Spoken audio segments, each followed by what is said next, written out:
Hey, good morning and welcome to Yeshiva YouTube, just Daf It. Today we're doing Nedarim Daf Mem Tet. We're starting a new parak, the sixth parak of Nedarim. Talk about different types of foods, barbecues, cooked meat, shaluk meat. We'll talk about what shaluk means. Doesn't mean soaked, it means slow cooked, like you're challenged. Let's get started. Obviously, this parak is not really relevant to Nedarim because most people don't forbid themselves for eating certain foods, but I guess it would fall into the category of a neder if you become someone a vegetarian or a vegan or something like that. Maybe that's what's included in the Dharam. If you don't have to expressly say you're going to forbid yourself from eating meat, but you decided conclusively in your mind, it's mashma in various places and applied in various places in the Gemara, that if you're gomer b'daito, if you make a conscious decision to abstain from meat, it's almost like a nether. It is a nether in certain instances. So keep that in mind. It is applicable to vegetarians. If they one day want to give up their vegetarian beliefs or their vegan beliefs, we'll talk about that. Let's get started. Memten and Olive, the Mishnah. No, they're in a mavushal. He takes a nether that he's not going to eat cooked food. Mutter b'tzli v'shalak. You're allowed to eat tzli. Tzli is roasted, barbecue. It's not cooked in water. That's basically or in liquid, not fried. Fried would be in liquid with oil. Um, if it's roasted, or you put it on a George Foreman electric grill, or you put it on a charcoal grill or a gas grill, it's mutter of a shalak. Shalak does not mean soaked. I don't.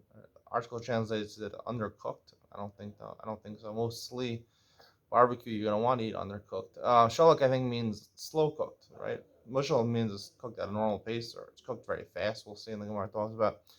But if it's cooked on slow cook, like a cholent or something like that, your mutter, that's not called muvushal.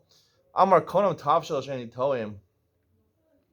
He forbids himself from tasting. Tavshel sheni toim. Toim is different than eating. It's tasting, meaning it's talking about delicately tasting things which have a very delicate taste. Asar v'maisek rach. So you're forbidden in certain types of cooked foods, things which are soft. Umutter ba'ava, things which are thick, right? Like pasta or something which is thick.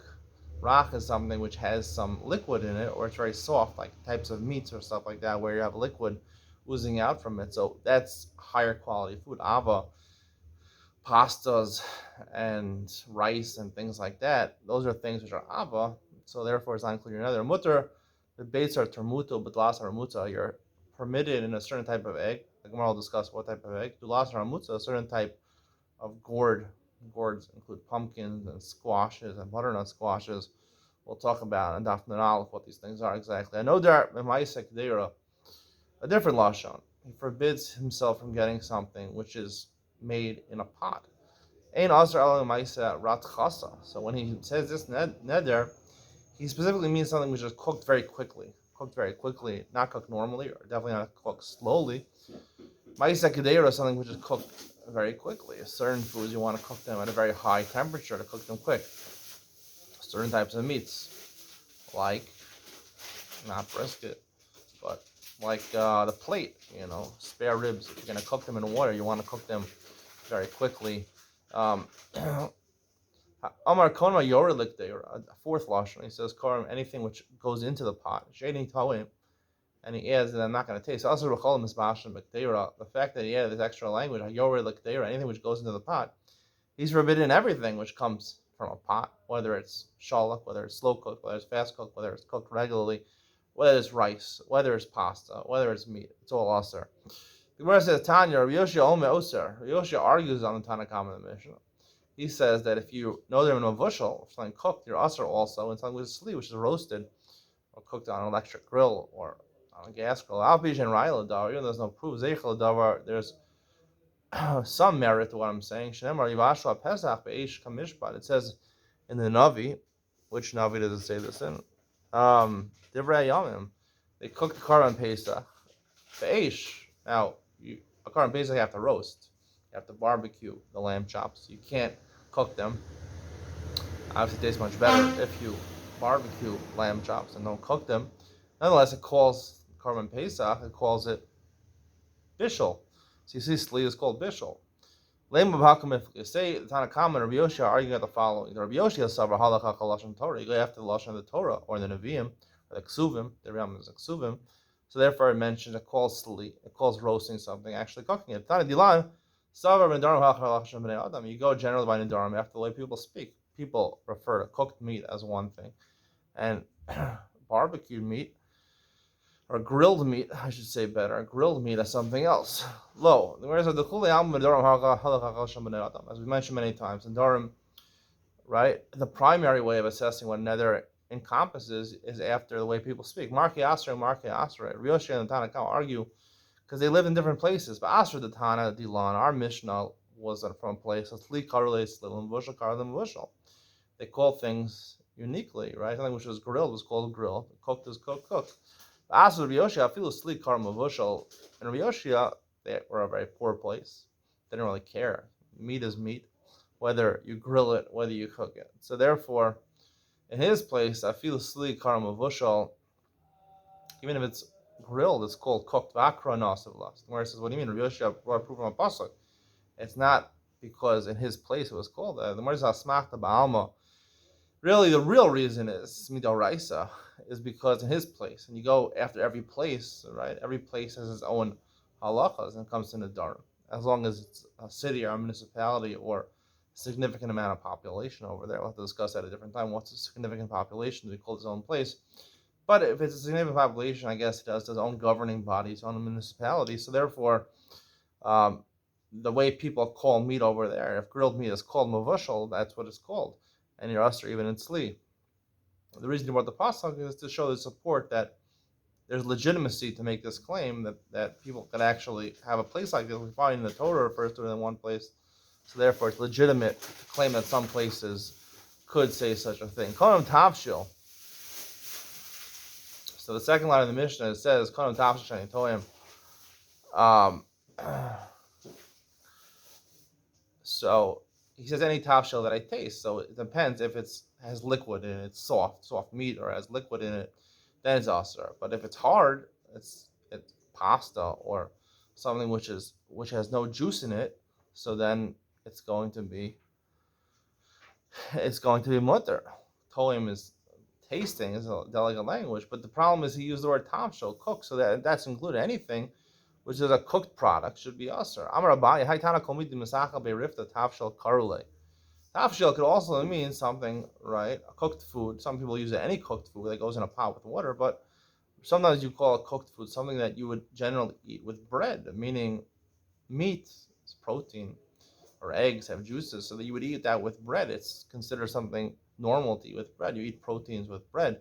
Pastas or rices or burgle, if you know what that is. Burgle is actually not so bad, or quinoa, or things like that.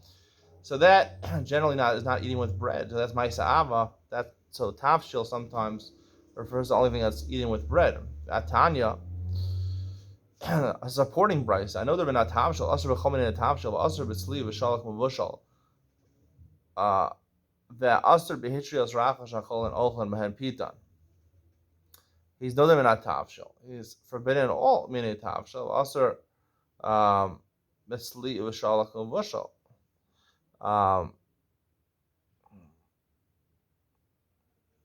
Asr b'hitriot. One second. Hold on a second.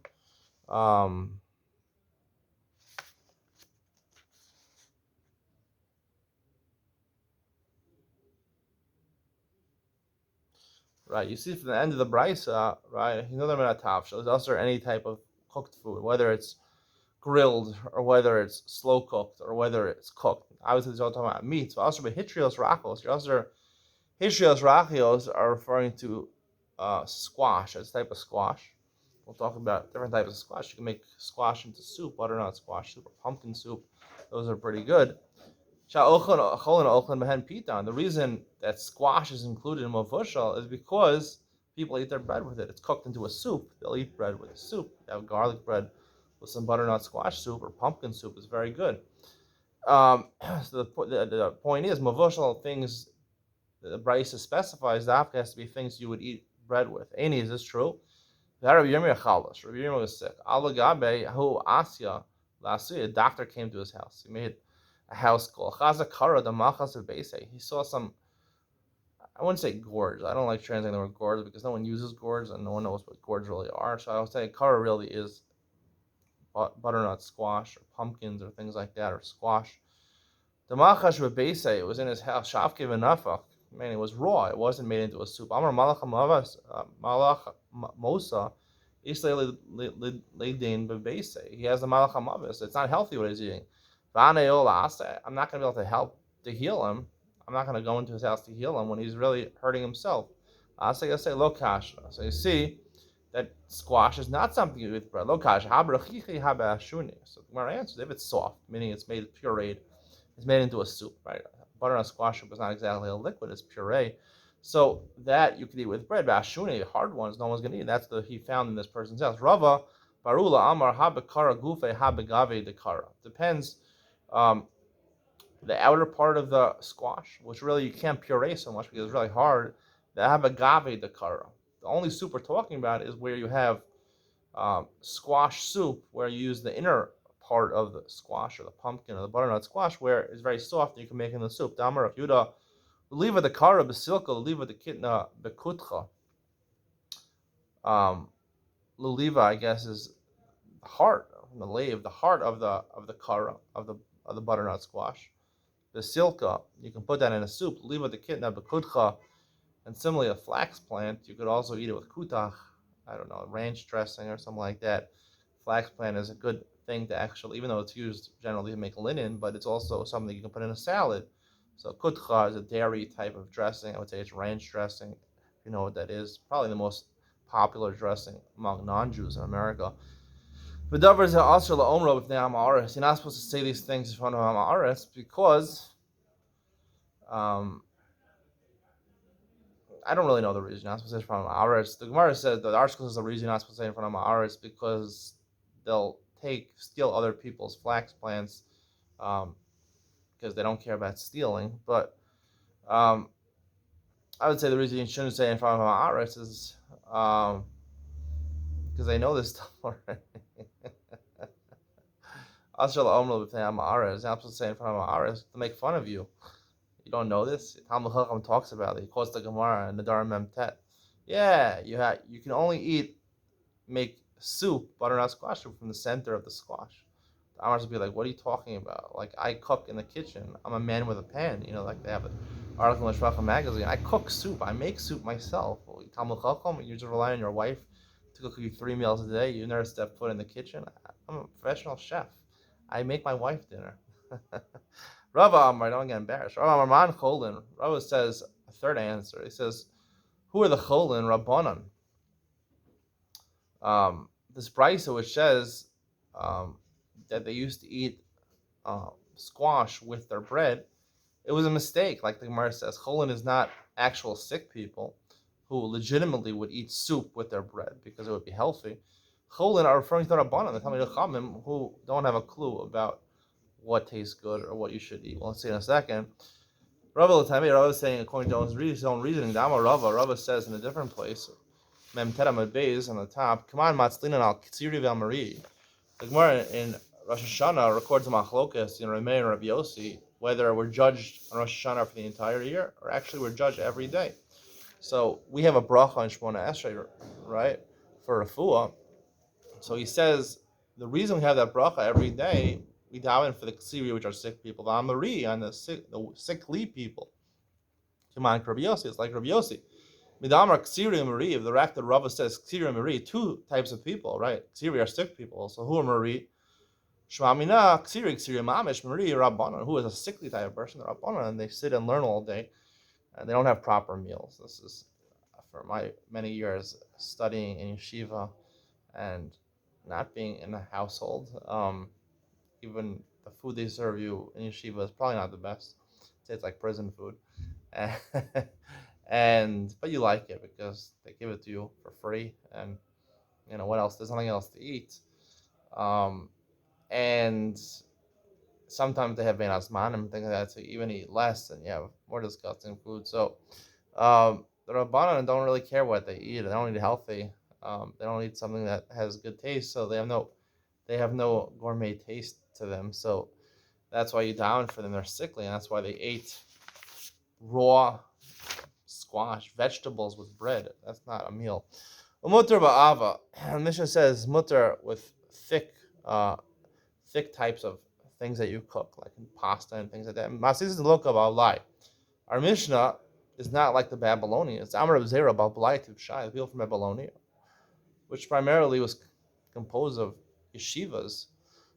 The achlin lachma balachma, they eat bread with bread. We'll see, they ate pasta with bread and porridge with bread. Amar of Chisda, the masha lahun lahane lahalin nagdani de hutzal hadin daisa hechin mali lemichli. Right? He asked the scrupulous ones of hutzal, scrupulous ones. They were scrupulous in halacha.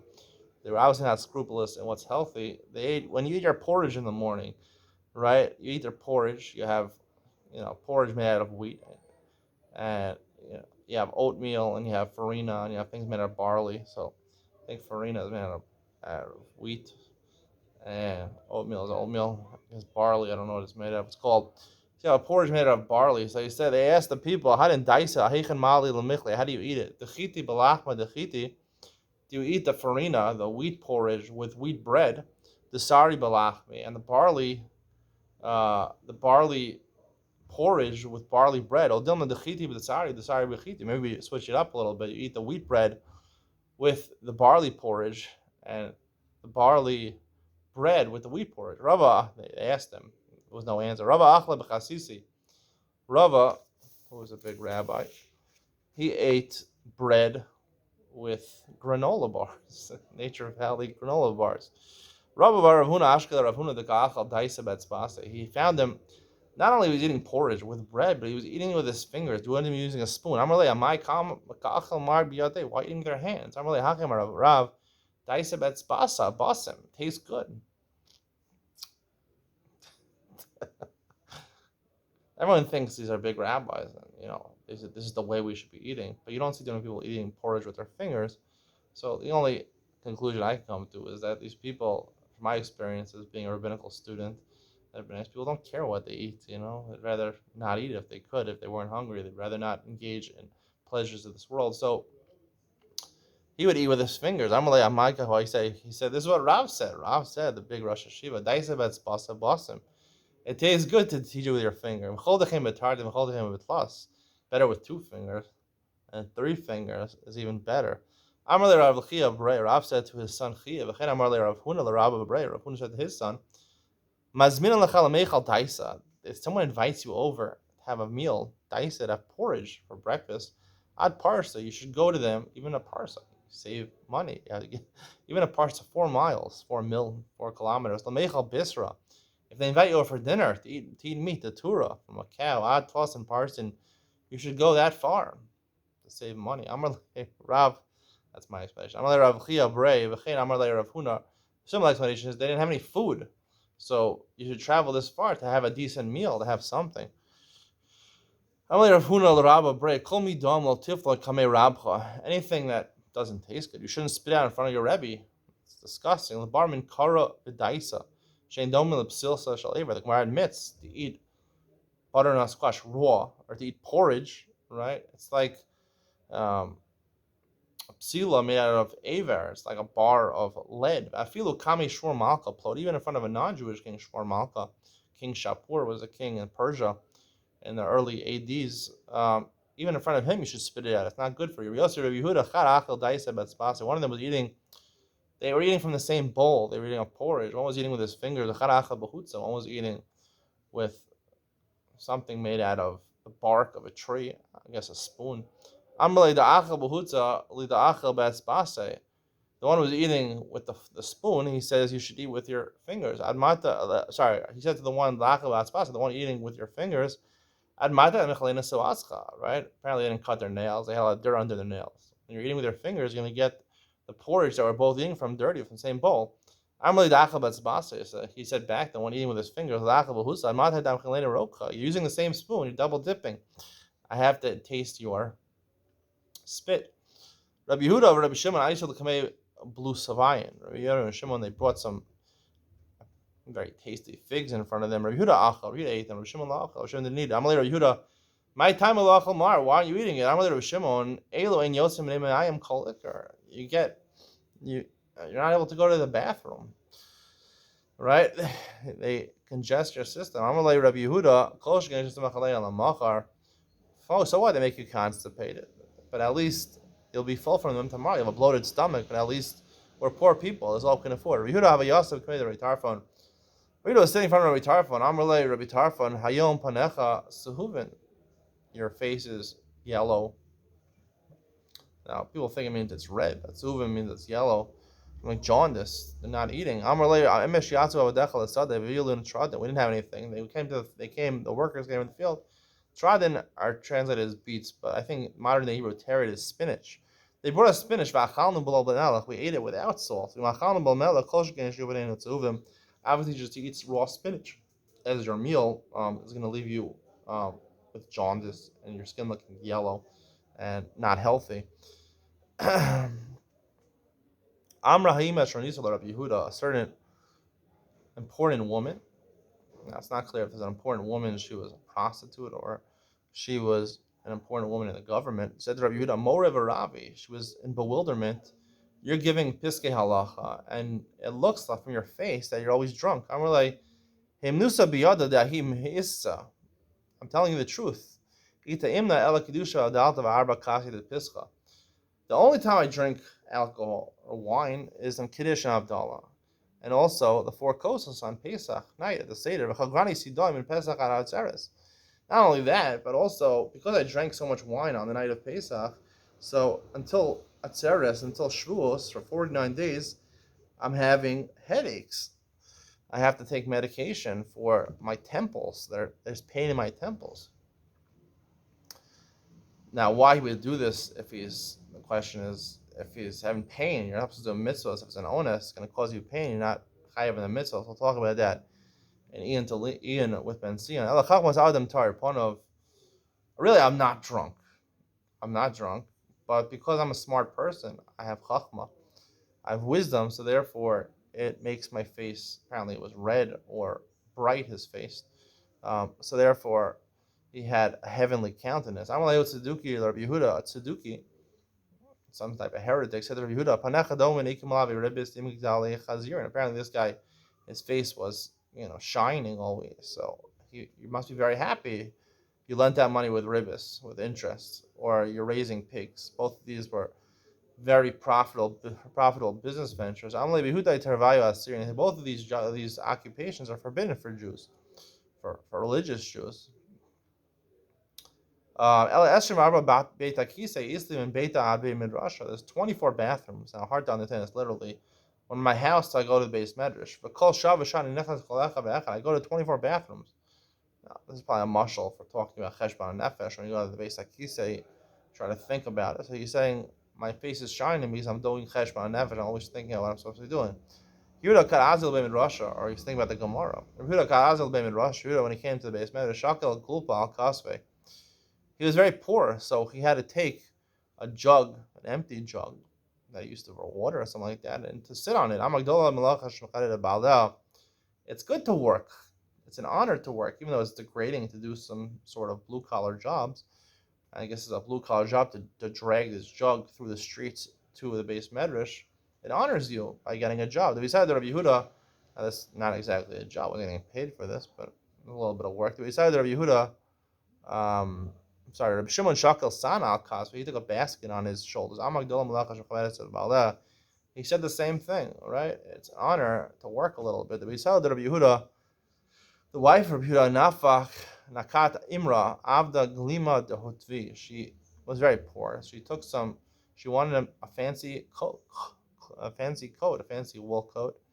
She went to the market. She bought some threads,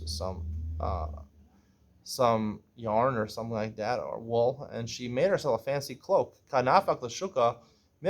she go out to the marketplace, she should wear this fancy coat. Rabbi Yehuda didn't wear it, just go to the marketplace. Pastish. Don't do that. But when you go to daven, for religious purposes, have a mixi, umatzli, he would adorn himself with a daven. He was so happy about this, he made his own bracha. Baruch Tanimil doesn't sound like he said it was Shimon Malchus. Baruch Hashem that he gave me such a coat. Zimna Chada Gazar of Shimon ben Gamliel Tanesa. Shimon Gamliel, who was a Nasi. He was the mayor. He made a tainish. Rabbi Yehuda lo asa lebeit tanis. Rabbi Yehuda wouldn't come to the meeting place of all the rabbanim where they were discussing the parameters of the fast. Amrle lo islay kisuya. They sent messengers to him. Come. He said, I don't have any clothes to walk out. I'm very poor. Shadalei glima. They sent to him a coat to come below kabul. He would not accept this coat. Dali sifsa v'amrle l'shlucha chazi ma'ika. Now he had a coat. What happened to the fancy coat from his wife? So he picked up the mat or wherever he hid it. He opened the door to his closet. He said, look at this fancy coat. I don't want to benefit from this in this world. To go with the coat to daven, and I'm doing it for a purpose of a mitzvah. To go show off with my fancy coat at a meeting, a rabbinical convention, so that I don't want to do. That I don't want to get hana in this world. That's the conclusion of today's share. Stay tuned for Ian with Ben Sion when I talk about a Gemara which seemingly makes our lives very difficult. At least my life very difficult. It says even though it was very difficult for Rabbi Yehuda, he was makbid to use wine, right? Something that intoxicated him, wine for Kiddush, Havdalah, and Dalikosos. Now, a lot of Achronim Rishonim ask, what about the Shalosh Regalim? There's mitzvah v'samachta b'chakecha, and the Gemara Pesachim says with wine, with yayin, basar in the time of his Beis Hamikdash, yayin nowadays. Why didn't he do it then? If he's willing to paint himself for Kiddush, Havdalah, and Dalat Kosa, shouldn't he be painting himself for that? And also, it's mashma, the fact that he painted himself to do this, that's the mitzvah. You can't be yotze with grape juice. I personally like Kedem grape juice. I don't drink wine. And same thing with Dalat Kosa. I use Kedem grape juice. My Rosh Hashiva said it's okay, but this Gemara seems to be a problem. We'll talk about this in Ian with Ben Sion coming up next.